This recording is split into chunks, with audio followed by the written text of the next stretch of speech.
Welcome. Good morning. Thank you all for being out here in front of the federal courthouse. We're going to start our day with America giving us a prayer and a grounding.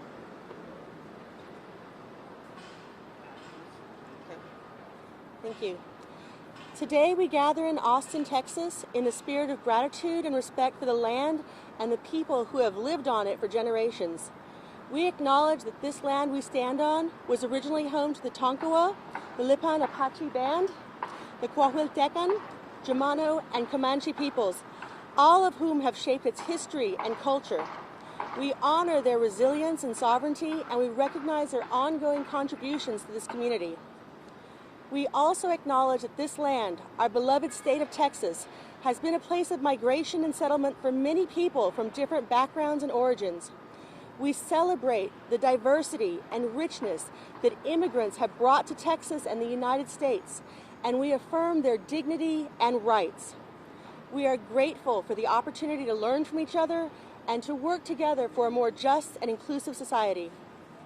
We invite you all to join us in a moment of silence to reflect on our connection to this land and its people, past and present. Let us also remember those who have lost their lives or suffered hardships because of violence, oppression, or displacement. Let us honor their memory and commit ourselves to building a world where every human life is valued and protected. So a moment of silence, please.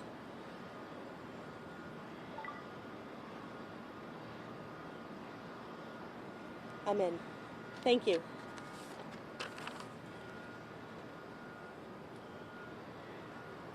Thank you, America. So we are here today to gather the voices of those that suffer the consequences of Operation Lone Star and the militarization that's happening on the border. My name is Sergio Trevino. I come from the Rio Grande Valley, the southernmost border of Texas and the Mexico border. And I'm here with representatives from Eagle Pass, Del Rio, Bracketville, Laredo, El Paso, and we're here to talk about the realities of what's happening at the border. And it's important that we contextualize that today is one step in the right direction in holding elected officials accountable for their abuse of power, for their unconstitutional laws, and for the human rights violations that are happening along the border thanks to Operation Lone Star. This is just the first step in the direction we hope the Department of Justice goes, because we know that they have the ability to investigate not just the environmental concerns of the buoys along the border, but the human rights violations of asylum seekers that are being arrested for trespassing and for being denied the ability to be welcomed here with dignity. Aside from that, we know that the Department of Justice can investigate the Title IV violations by OLS. They can open a formal investigation and stop the funding of certain agencies that are using federal funds to create these policies. And we know governors from other states are also using COVID funds. They're using emergency funds to send National Guard members down to the border, and oftentimes this is not helping the people there at the border. It's just misuse of funds that can be used to help families that are dealing with the realities of a failing electric grid from this heat wave. We have families that have actually died because of the heat, not having access to AC systems. We have some heavy rains and families that are dealing with flooding right now because of the tropical depression that came in. And these are billions of dollars that are being spent and misused that could be used to help families throughout Texas that are suffering. We know that the Department of Justice can send legal observers to key OLS locations to help make sure that people's rights are not violated. They can investigate the arrest in Eagle Pass, and they can continue to investigate the family separations that have been recently enacted by Texas Rangers. So thank you for your time. I'm now going to pass it over to Senator Roland Gutierrez to talk a little bit more about why we're here today. Thank you, Sergio. I hope everybody can hear me today. I want everybody in Texas to understand one thing. Greg Abbott is a liar. Greg Abbott is lying to the people of Texas. And this apple dumpling gang of governors that he brought to you yesterday, they're not serious people. They're not serious people because they have no idea what's truly happening here in Texas. Operation Lone Star has led to nothing but stunt after stunt from a reckless and feeble-minded governor that would rather torture people than to have an immigration solution. We spent billions of dollars of taxpayer money on failed stunts that started with stopping trucks along the border in search of fentanyl and migrants and found zero fentanyl and found zero migrants. But it did cost the Texas economy $9 billion in rotted produce, in logistical failure. It then went on to bus people, processed migrants that have gone through the beginning steps of the asylum process, that pass credible fear, that are 60 days from getting a work permit. Sends those people to Dallas, and rather to New York and Chicago, Washington, D.C., on your tax dollars, rather than give them a job in our farms and ranches. And now his stunt of putting 1,000 feet of buoy in the river has led to the death, to the many deaths of women and children. Because let's be real clear, 1,000 feet of buoys, well, it may not seem like a lot to those of you out there in the public listening. The fact is, it pushes people into the deep water, pushes women and children into the deep water. A mom died along with her 2 children. Men and women have drowned. They have trailers, cold storage trailers for the bodies in Eagle Pass. The blood of those people is on Greg Abbott's hands. Greg Abbott is a liar because over the last 90 days, after the reimplementation of Title VIII, which is a law enforcement immigration protocol, which is the law of the land, migrant crossings have been cut 60% by the Biden administration. Imagine that. Under the chaos that was created under the failed Donald Trump's Title 42 policy, the so-called stay in Mexico policy, nobody stayed in Mexico. But migrants crossed back and forth with impunity, never facing an illegal reentry like they do under Title VIII. The facts are the facts. This governor doesn't want to live in a state of facts. He'd rather live in a state of fiction, because he'd rather tell you at home that our border cities are infested with this migrant horde that he likes to call them. The fact is, these are people looking and searching for a dream. People that are seeking asylum from countries where their children are being raped.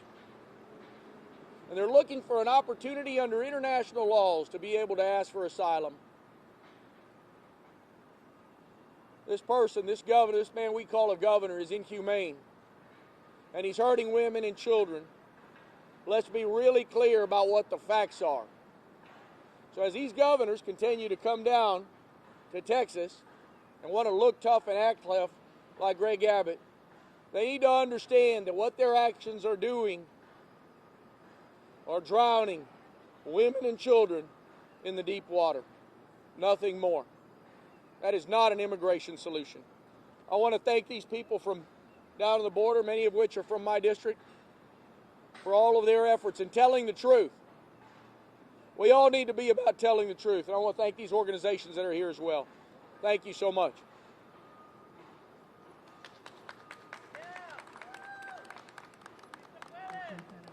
Now I invite Robbie from El Paso to come. Eagle Pass, sorry. The other EP.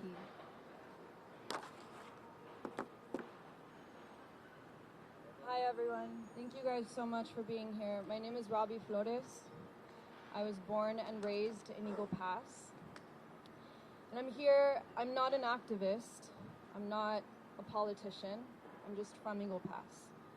I'm a filmmaker, and for the last 7 years, I've been working on a movie about what it looks like to grow up on the US-Mexico border. Because like writers that write about what they know, I decided to film what I know. And what I know is that I had the privilege of growing up in an incredibly unique place. A place where every day after school, my mom would pick me up and I would quickly change in the car to get ready for dance class that was on the other side of the river in Piedras Negras. And I'd be pulling up my tights as we crossed the bridge and eating as quickly as I could to run up the stairs to my class. I'd be there all evening till sundown, and we'd cross the bridge back with my mom or my dad, and it would feel like hours till we got home, about 10 p.m. every night, every day after school. And then on weekends, we'd go and visit my abuela, and we'd go to my tia's ranch for the obligatory Sunday carne asada. School in English, family in Spanish, friends in English, friends in Spanish. That's how life is down there. Back and forth, all day, every day, fluid, connected, friendly, and warm. This is what our community has been since its inception. So that's what I filmed, the border, my home, our home.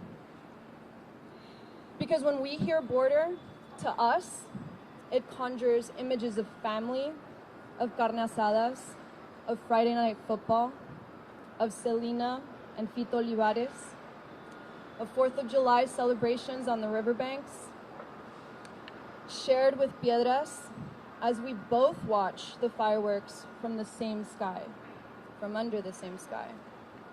Of river rides on kayaks, where you make friends with fishermen in Piedras, and you say hi to your high school teacher that's playing at the golf course in Eagle Pass.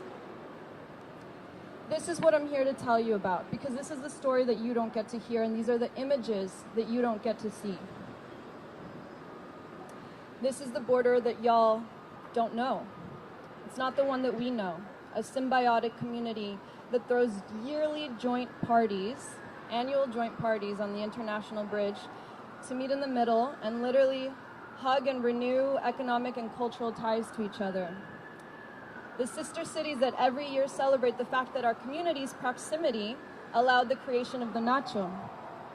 And together, make a giant one every year where the mayors on both sides and the citizens on both sides get together to make it. That's not what you see. What you see is a destitute place that needs a barrier because that's what our governor told you. That's what they showed you. And yes, the border needs security. No one is here talking about open borders. But what they're showing you isn't it. We know that because we've seen it our whole lives. We've seen Border Patrol and Customs effectively secure our home our entire lives. But after Trump's disastrous border policies that installed CBP officers at the borderlines to stop asylum seekers from legally seeking asylum, that Biden has done nothing to fix, that has indeed created a problem. Y'all see a so-called invasion on the news. What I see are families that couldn't cross through the port of entry as they are legally allowed to do. What I see is families fleeing desperate situations. I also see an important public park on the riverbanks that is paid for by taxpayers, that has been occupied by law enforcement and military from out of state. I've seen shipping containers lining the riverbanks on that park. I've seen razor-sharp concertina wire designed to easily cut, slice through flesh, spooled all over the riverbanks as if it were tinsel or something. I see islands that were bulldozed. I see concrete slabs in a natural river, our only water source. I see big orange round buoys that obstruct a river flow, but not people. I walked around them myself. I saw razored saw blades designed to cut through flesh between those buoys. I saw our family friend's pecan farm overrun with law enforcement with no name tags. And I know that all of this happened with no environmental or social impact studies, no proper permissions, no notices to our city, no due process. No one is above the law, not even Governor Abbott. We're here to demand that the Department of Justice investigate all the illegal actions and human rights violations happening in our home in Eagle Pass. We're here to demand that Biden and DHS remove the buoys, the concertina wire, and the DPS troops from the border. We're here to tell you that the border says enough is enough, and that this is not us. We're here to tell you that Operation Lone Star doesn't work. Thank you.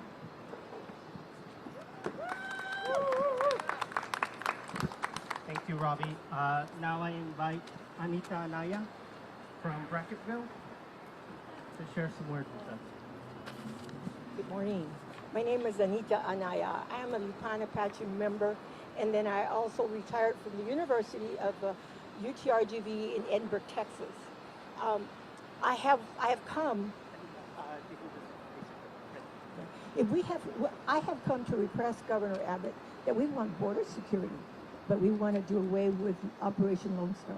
Their tactics are not welcome. We are people, we're not animals. Operation Lone Star launched March of 2021. Up to now, they have not done anything successful for the betterment. They have gotten worse and inhumane tactics that they are telling Border Patrol and those working under Operation Lone Star to do. That's not what the Border Patrol were hired for. So there's a high rate of suicides there. The Christian world claims human rights for an unborn child. So what about an immigrant child? We have verbally, people have seen how the father is handing out a child to a Border Patrol, separating them, not seeing them. We also have pictures of children and families with razor blade markings. Why? Where did these people come from? How come they are doing this abuse on individuals, on a human being? Governor Abbott was at Eagle Pass yesterday, and some of the ladies there voiced that there was no buoys nor razor blades, wires. Why? They didn't want Governor Abbott to see it. The individuals have verbal documentation. They have pictures of these families that are crossing. Governor Abbott, the situation has not changed. It has gotten worse with the inhumane ways. Seeking help from these individuals, that's what we're here for. I was told by another thing that happened yesterday. There was a child that was bleeding from a razor. Operation Lone Star wouldn't have helped unless the Border Patrol stepped up and helped that child. These are people. Why are we not welcoming them, helping them out? We have done in the past, and that is why the economy has flourished. They're hardworking people. My brother works, or used to work in Dallas at a large company where their majority of the employees were immigrants. They're the ones that put ketchup, black pepper, and salad dressings on the table. Restaurants as well. There's better ways to spend the money from Operation Lone Star. Mr. Abbott, it has cost taxpayers $2.5 million weekly, and probably more now that he's requesting for more DPS to come from other states that have no knowledge of the border issues or people from both sides. They're stopping people just because they're brown and they have a dusty car. This is not what we want. Another instance is a lady that was listening to speakers at Eagle Pass voicing their opinion about buoys and the wires. As she was listening, she says, so that's why, and this lady works at the Immigration Detention Center, and she says, so that's why these children have facial and bodily scratches. But they're not, she won't ask them, they're not supposed to. So this is not right. There are speed chases at Brackettville, because I'm from Brackettville. There's speed chases, but no one to chase. I was making a left turn from an alley to the main street, and as I was picking up speed, and I'm not exaggerating, the sheriff was going 80 to 90 miles an hour. If there would have been an oncoming car, if there would have been a student from the school with their earplugs that they normally wear where they're going home or going back and forth, that would have been a tragic accident.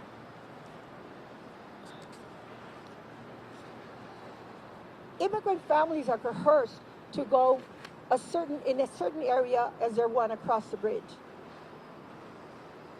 Around that area, the wires have been cut, which is allowing them to later on catch them, claim that they cut the wire, so they're trespassing, so they have a right to, put them away.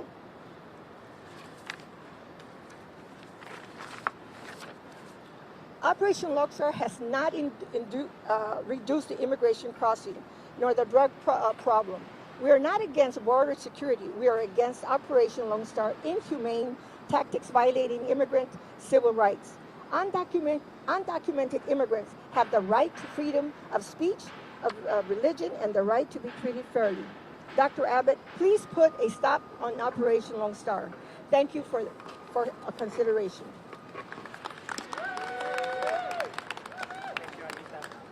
Now I invite Karen Gonzalez from.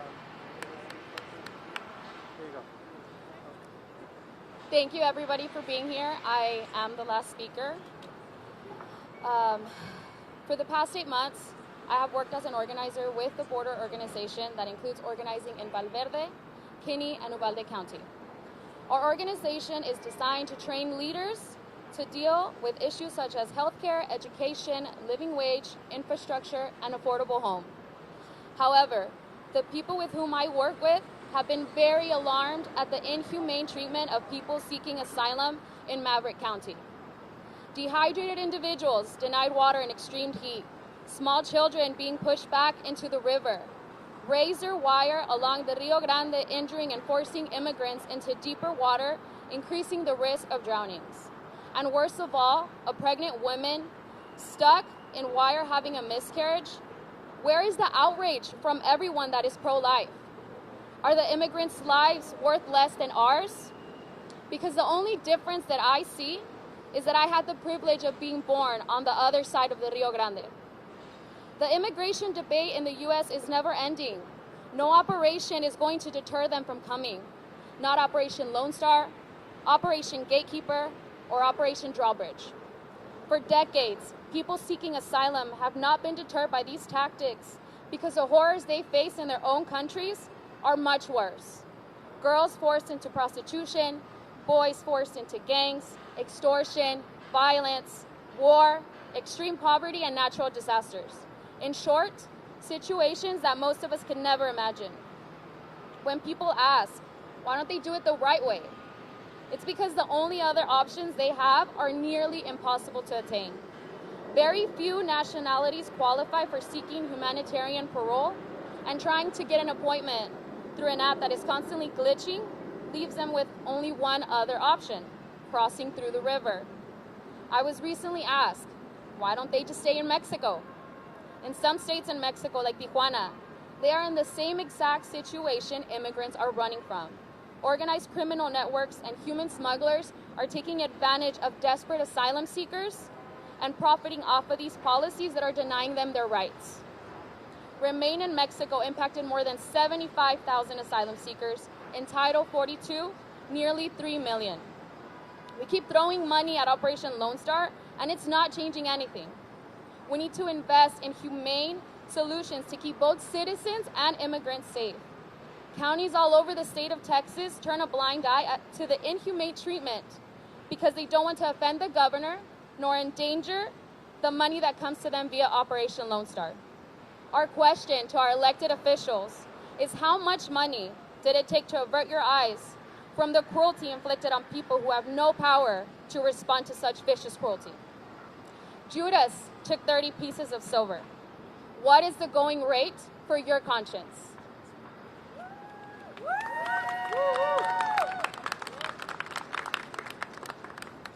Thank you. Now, Caro will provide some closing Yes. Yeah. Hi, everyone. Thank you so much for being here. My name is Caro. I'm with the Immigrant Legal Resource Center, but there's so many organizations on your media advisory that co-sponsor this event, so we want to make sure that we thank them. It's Grassroots Leadership, Human Rights Watch, the Border Organization, Texas Civil Rights Project, so many. Sorry if I'm missing some. Eagle Pass Border Coalition. You know, these folks traveled more than 5 hours straight from the border so that they can come and witness this federal courthouse hearing. Hopefully the first of many. Hopefully the first of many DOJ lawsuits against this horrible Operation Lone Star.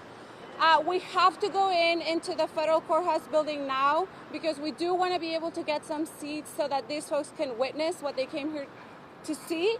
However, for the speakers, I know some of you may want to have individual interviews. You will have some one-on-one time right after this. And then for the rest of us, I'm just going to ask that we start lining up so that we can go through security and we can get our seats in the courthouse. Again, thank you so much. This is the first, hopefully, of many lawsuits against Operation Lone Star. The Department of Justice needs to do so much more against this operation, right? This operation is not just the buoys in the river. This operation is everything else that they mentioned. The criminalization of asylum seekers. This is the expanded carceral system that we're seeing in the border against asylum seekers. This is about the communities that have no investment, no infrastructure, while state troopers and law enforcement are taking so much money instead. This operation is larger than the buoys, so we have to go after every part of this operation. So thank you everyone so much. Thank you for staying with us.